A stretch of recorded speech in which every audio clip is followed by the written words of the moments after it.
There is a strange kind of brightness in the young, reckless, yes, and often naive, but not without its own wisdom. The old speak of experience, and rightfully so. They have endured seasons the young have not yet weathered, but in that very endurance something else can be lost. There are things the young still know that the old, through pain or routine or fatigue, have let slip from their fingers. The young still know how to live as if the world is not already decided. They wake with the notion, true or false, that something might still happen today, something wondrous, something worth dressing up for. They believe that the rules are bendable, that time is elastic, that friendship can be made in an instant. They don't think everything has already been done or that all good ideas are behind us. They still dare to believe that their life is not a copy. And maybe they're wrong, but it is a holy kind of wrong. That hope is a sacred fire. It burns in a way that makes the old uncomfortable, not because it is foolish, but because they remember having it once. They remember what it was like to believe that love could transform a person, that art could still change the world, that protest could still wake up the powerful. They remember and sometimes envy the purity of it, the unjaded eyes, the eagerness to try, the refusal to settle. The young know how to start something without knowing how it ends. They don't always need a 5-year plan. Sometimes they'll make music just to feel something. Sometimes they'll drive all night just to watch the sunrise from the edge of a highway they've never seen. Sometimes they'll quit a job because it didn't sit right in the gut. They don't always know what comes next, but they trust that next is possible. This is not to say they are always wise, far from it. The young are often reckless with their bodies, with their hearts, with their money. But there's something admirable even in that recklessness, because it means they haven't yet accepted that everything must be calculated, insured, or guaranteed.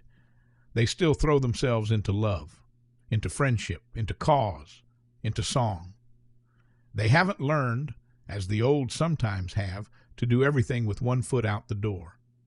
The young remember the sacredness of the present moment. They can be transfixed by a song, a kiss, a thunderstorm. They can sit with a friend on a curb for hours and call it a good night. They still know how to play. They still laugh until they can't breathe. They still believe that dancing matters. Somewhere along the road, many older souls forget how to play. Joy becomes something scheduled, managed, dosed. But for the young, joy is wild. It breaks through the cracks. It doesn't need permission. That spontaneity, that unfiltered aliveness, is something the old once had and can have again if they remember. And the young, for all their mistakes, still know how to forgive themselves, at least for a while. They can fail, cry, collapse, and still wake up the next morning and try again. They haven't yet internalized the voice that says, "This failure defines you." They haven't yet built a museum of regret, and so they remain paradoxically freer than many who have more years. The young know that truth is something you feel in the body, not just argue in the mind, that a look can mean more than a sentence, that sitting on the floor together and passing a bag of chips is a kind of communion, that a real question is more powerful than 100 right answers. They know, too, that the world can still be changed. Not easily, not without pain. But they haven't given up, not yet. Their revolutions may be imperfect, their visions may be messy, but they are still willing to try, still willing to raise a voice, still willing to be mocked for believing that better is possible.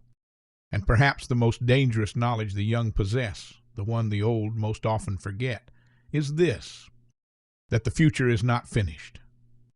It can still be shaped, still be influenced, still be imagined anew. The old often warn the young, "You'll see when you're older." And perhaps that's true. But the young might also whisper back, "You've forgotten what it was to see." Because the young still see the magic. They still believe the door might open, that the answer might be in the next book, the next friend, the next dream, that maybe, just maybe, we're not too late. And that knowledge, fragile and burning, is something we must not extinguish.